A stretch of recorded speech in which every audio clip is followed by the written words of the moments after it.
Assalamualaikum, selamat malam. Izinkan kami dari kelompok ingin mempresentasikan metode SAW atau Simple Adaptive Weighting sebagai sistem pendukung keputusan guru berprestasi, studi kasus SMK Global Surya. Next. Nama kelompok dari Priliatina 184 120 46. Saya Giovedi 184 120 47. Iqbal dan Pratama 184 120 82. Next. Metode SAW merupakan salah satu metode penyelesaian masalah yang sering juga dikenal istilah metode penjumlahan berbobot. Konsep dasar metode SAW adalah mencari penjumlahan terbobot dari rating kinerja pada setiap alternatif dari semua atribut menurut Fishburne 1967. Metode SAW membutuhkan proses normalisasi matriks keputusan X ke suatu skala yang dapat diperbandingkan dengan semua rating alternatif yang ada. Next.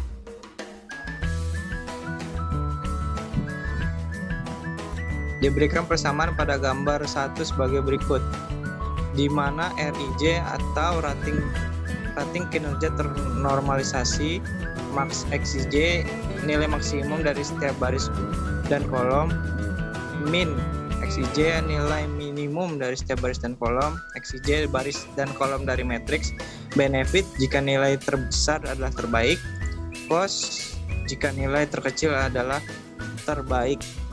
Next. Dengan RIJ adalah rating kinerja ternormalisasi dari alternatif AI pada atribut CJ sama dengan I 1,2 sampai seterusnya dan J 1,2 sampai seterusnya. Nilai preferensi untuk setiap alternatif atau VI diberikan pada gambar berikut. Bisa dibaca di gambar tersebut. Keterangannya, VI adalah nilai preferensi, WJ bobot ranking, RIJ rating kinerja ternormalisasi. Nilai VI yang lebih besar mengindikasikan bahwa alternatif AI yang lebih terpilih. Next.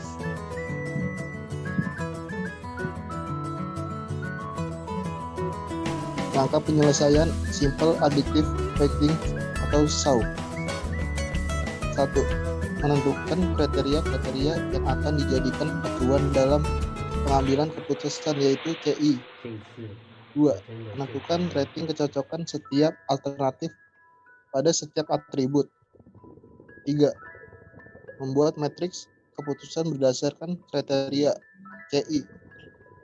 Kemudian melakukan normalisasi matriks berdasarkan persamaan yang disesuaikan dengan jenis atribut keuntungan ataupun atribut biaya, sehingga diperoleh matriks ternormalisasi. 4. Hasil akhir diperoleh dari proses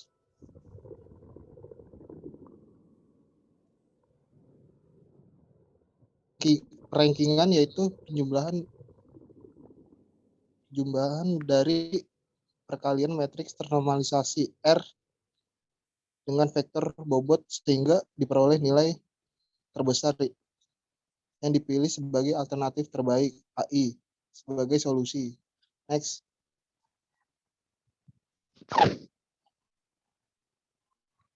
Indikator. Indikator adalah suatu ukuran tidak langsung dari suatu kondisi. Indikator adalah variabel yang membantu kita dalam mengukur perubahan yang terjadi baik secara langsung maupun secara tidak langsung. Indikator di sini yaitu variabel guru berprestasi dan pada sistem yang akan dirancang. Ada berbagai indikator antara lain absensi, indeks prestasi individual, indeks prestasi siswa yang dibina, penilaian, kuesioner siswa, interaksi sosial, pendidikan terakhir.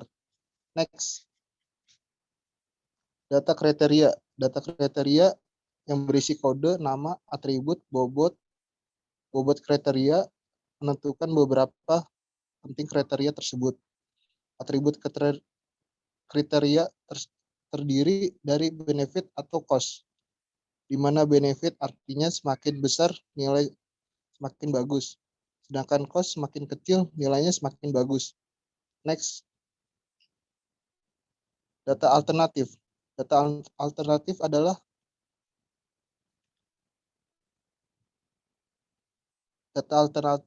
merupakan alternatif yang akan dihitung nilainya dan dipilih sebagai alternatif terbaik. Data alternatif biasanya berisi kode dan nama. Berdasarkan studi kasus guru berprestasi, maka data alternatif adalah data calon guru yang berprestasi. Next.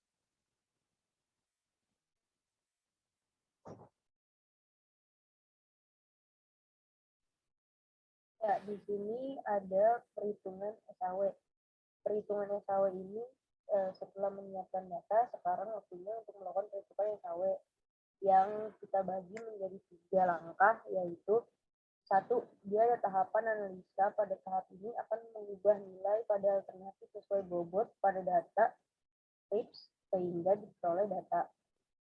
Terus yang kedua itu tahap normalisasi. Untuk melakukan normalisasi tabel pada tahap analisa, kita perlu memahami rumus berikut ini. Tadi rumusnya sudah dijelaskan oleh dia tadi. Nah, penjelasannya ini 1, benefit ini setiap elemen metrik dibagi dengan maksimum dari baris metrik. Nah, yang kedua ini cost minimum dari kolom metrik ini dibagi dengan setiap elemen metrik. Nah, tahap yang ketiga ini tahap perangkaian. Pada tahap perangkaian ini kita mengalihkan bobot kriteria dengan setiap baris metrik dari normalisasi. Contohnya seperti ini.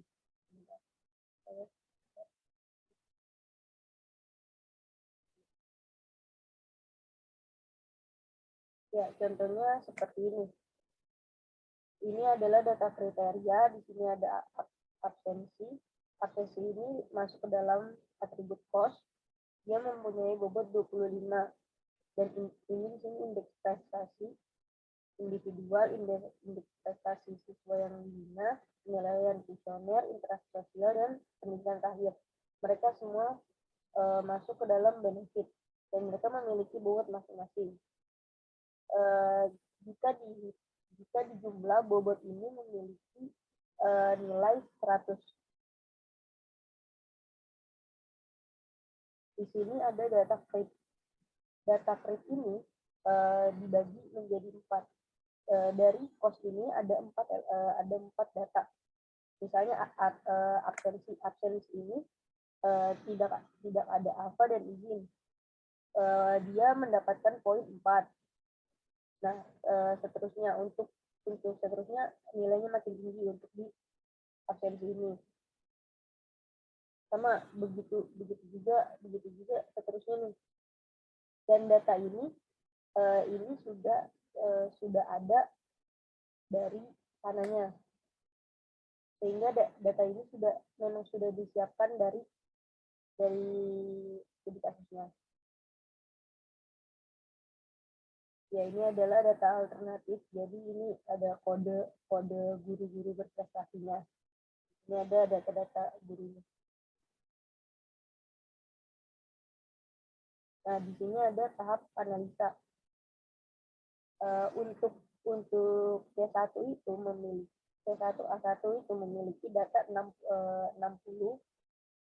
Ini bisa dilihat di tabelnya. Ini adalah data-data. Ini kode-kode gurunya A1, A2, A3, A4, dan seterusnya. Dan ini adalah data-data kriterianya. Ini untuk absensi, ini untuk penilaian individu, dan seterusnya. Nah, kita di sini menghitung pada tahap normalisasi. Ini adalah rumusnya. Penilaiannya kan penjelasannya kan benefit setiap elemen ini dibagi dengan maksimum dari baris metrik. Jadi dari kolom C1 yang ini nih, dari kolom C1 ini ke bawah kita lihat untuk kriteria C1 karena kos, maka kita cari nilai minimumnya dari data yang ini C1 ke bawah sampai A25 ini, kita cari nilai minimumnya. Nilai minimumnya ini 60. Jadi semua elemen yang ada di sini 60 dibagi hasil dari ini sama dengan 1. 60 dibagi hasil dari ini sama dengan 1. 60 dibagi 80. Hasilnya 0,75. Ini dia hasil pembagiannya, 60 ini dibagi dengan data yang di atas. Kita lihat sampai A25. Sedangkan yang C2, baris C2 ini karena benefit, maka kita cari maksimumnya dari data tersebut, dari C2 ini sampai A25, kita cari data maksimumnya, data terbesarnya, yaitu 60. Perhitungannya dibalik. Jika tadi hasil yang didapat 60 dibagi dengan nilai yang ada di kolom-kolom tersebut, ini dibalik.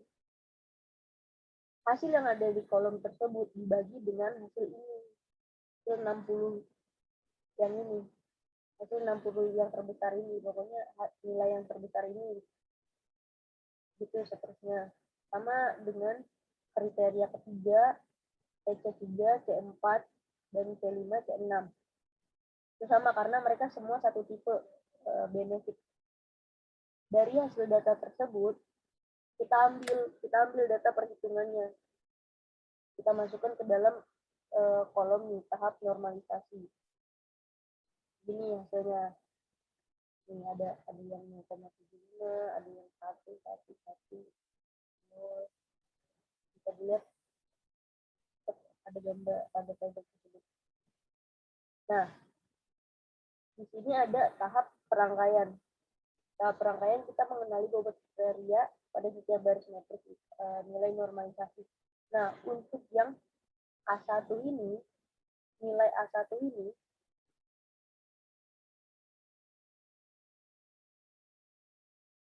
itu nilai pada kolom ini, C1 dikali dengan bobot nilai ini. Ini bobot nilai aslinya, bobot nilai sebenarnya dari data kriteria. Jadi hasil dari tabel tahap normalisasi ini adalah A1 ini, hasil data dari tahap normalisasi ini dikalikan dengan data kriteria, maka ketemu hasilnya segini. Nah, ini dari A1 sampai A25 diulang seterusnya. Sama perhitungannya. Intinya untuk mengetahui nilainya ini, tabel tahap normalisasi ini dikalikan dengan data kriteria. Nanti dari data tersebut kita ambil ranking tertingginya, nilai tertingginya ini didapat ranking 1 ini yang A20, ranking 2 ini A24, ranking 3 ini yang A2, ranking 4 ini yang A4. Ini yang A10 ini nilainya tuh 88,9, sedangkan A24 itu 86,9.